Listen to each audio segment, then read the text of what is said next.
సంతానం కోసం IVF treatment కు వెళ్లిన ఓ మహిళ వైద్యుల నిర్లక్ష్యంతో మృత్యువాత పడిన సంఘటన కేబీహెచ్పీ పోలీస్ స్టేషన్ పరిధిలో ఆలస్యంగా వెలుగులోకి వచ్చింది. పోలీసులు బాధితుల వివరాల ప్రకారం బేగంపేట కుందన్బాకు చెందిన కరుణాకర్ భార్య మేరీ పరిహితకు సంతానం కలగపోవడంతో కేబీహెచ్పీ కాలనీలోని డాక్టర్ నీరజ ఫెర్టిలిటీ సెంటర్ కు సంప్రదించారు.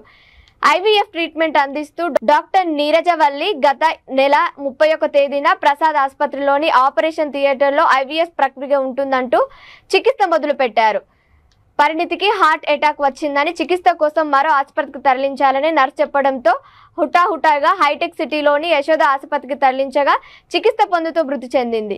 అంత్యక్రియల అనంతరం భర్త డాక్టర్ను సంప్రదించి తన భార్య మరణానికి కారణం అడగగా ఆమె బేరసారాలు మొదలుపెట్టడంతో కరుణాకర్ రెడ్డి పోలీసులకు ఫిర్యాదు చేశాడు.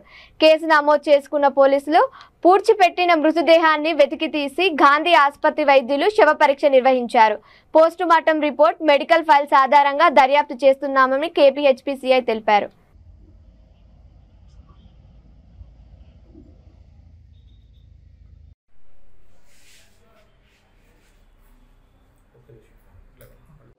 మేరీ పరిణితి అనే అమ్మాయి ఏజ్ సుమారుగా 38 ఇయర్స్ ఉంటుంది. Doctor Neeraja fertility and gynaec centre దగ్గర ఆమె సంతానం కోసం చికిత్స తీసుకోవడానికి గత సుమారుగా 6 నెలలు లేదా అంతకు ముందు నుంచి చికిత్స నడుస్తుంది. ఆ చికిత్సలో భాగంగా మొన్న పోయిన నెల 31వ తారీఖున ఆమెకు ఒక ఐవీఎఫ్ ప్రాసెస్ ఒకటి చేయాల్సి ఉంది. దానికోసం అని చెప్పేసి ఆపరేషన్ థియేటర్ కోసం ఆవిడ డాక్టర్ గారు ప్రసాద్ హాస్పిటల్స్ రోడ్ నెంబర్ 1లో రమ్మని చెప్పారు. ఈమె పేషెంట్ ఆమె చెప్పిన విధంగా వీళ్ళు అడ్మిట్ అయ్యారు.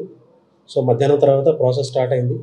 ఆ ప్రాసెస్లో భాగంగా కొన్ని కాంప్లికేషన్స్ స్టార్ట్ అయ్యాయి. ఆమె హార్ట్ రేట్ పడిపోవడం జరిగిందని ఆమె వాడు చెప్తున్నారు. ఆ తర్వాత ఆమెని ఎమర్జెన్సీలో చికిత్సలో భాగంగా యశోద హాస్పిటల్ మాదాపూర్కు తరలించడం జరిగింది. యశోద హాస్పిటల్ మాదాపూర్లో ఆవిడ చికిత్స పొందుతూ చనిపోయారు. కరుణాకర్ రెడ్డి గారు వాళ్ళ చుట్టాలు బంధువులకి డెడ్ బాడీని అప్పగించడం జరిగింది. వాళ్ళు 31వ తారీఖున డెడ్ బాడీ రిసీవ్ చేసుకున్నాక 1వ తారీఖు వాళ్ళు బంధువుల సందర్శనార్థం పెట్టి 2వ తారీఖున వాళ్ళు ఆమెను పార్థివ దేహాన్ని గాజుల రామారంలో ఉన్న వాళ్ళ గ్రేవ్యార్డ్లో అంతిమ సంస్కారం జరిపించడం జరిగింది. తర్వాత వాళ్ళు డాక్టర్ దగ్గరికి వెళ్ళి మరణ కారణాలు అడిగినప్పుడు సరైన కారణాలు చెప్పలేదు, అనుమానాస్పదంగా ఉంది, వాళ్ళ ట్రీట్మెంట్ విధానం కూడా మాకు అనుమానంగా ఉందని చెప్పి వాళ్ళకి అనిపించి పోలీస్ స్టేషన్కి వచ్చి కంప్లైంట్ ఇవ్వడం జరిగింది. దాని మీద ఒక కేసు ఒకటి రిజిస్టర్ చేసాము. దాన్ని మెడికల్ నెగ్లిజెన్స్ కేసు వస్తుంది కాబట్టి దానికి ఎగ్జుమేషన్ కోసం మనం Gandhi hospital team of doctor కోసం ఒక రిక్వెస్ట్ ఇచ్చి వాళ్ళని సెక్యూర్ చేసుకొని అలాగే ఎగ్జిక్యూటివ్ మేజిస్ట్రేట్ కూడా పిలిపించుకొని నిన్న 7వ తారీఖు రోజు వాళ్ళ సమక్షంలో శవాన్ని బయటికి తీసి గ్రేవ్యార్డ్లోనే పోస్ట్మార్టం చేయించడం జరిగింది. పోస్ట్మార్టం తర్వాత నివేదిక కోసం వెయిట్ చేస్తున్నాము.